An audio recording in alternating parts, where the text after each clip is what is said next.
Okay, so it's case review time. So I want to go over one of our patients' cases with you today and share with you some of the outcomes, changes, and results. Hi, my name is Dr. Gregg Gerstin, and been helping people for the last 20 years to remove the blockages from their health so they could lead amazing, fantastic lives. Today we're going to talk about one of our patients who came in and was having horrible neck pain. He also was having difficulty with sleeping and snoring. Well, when we went through and we did a thorough evaluation, we found that there were some shifts and misalignments within his neck. And this is actually his x-ray that we took the first day that he was here. When we look at his x-ray, the green line here on this image winds up indicating the normal position of the spine. When we look at his spine, we can see the red outline.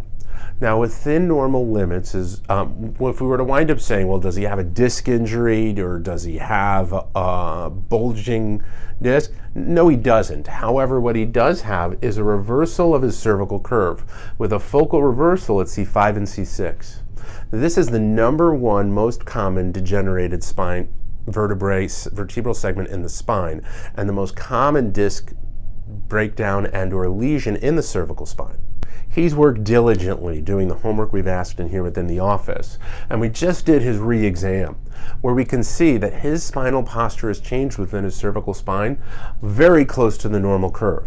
We can see that there's still a kink or a misalignment here within that C5, C6 region. However, it's been reduced down to the normal position and normal direction.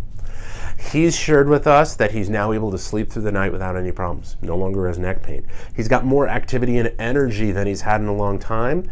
And his significant other is super excited because he's no longer waking her up all throughout the night with this problem. If you or someone you know has been going through problems with neck pain, sleeping difficulty, snoring issues, I think it's a good idea for you to have their spines checked to see how they're working. If you need help with finding a corrective chiropractor, go ahead and write down below and I'll do my best to find them.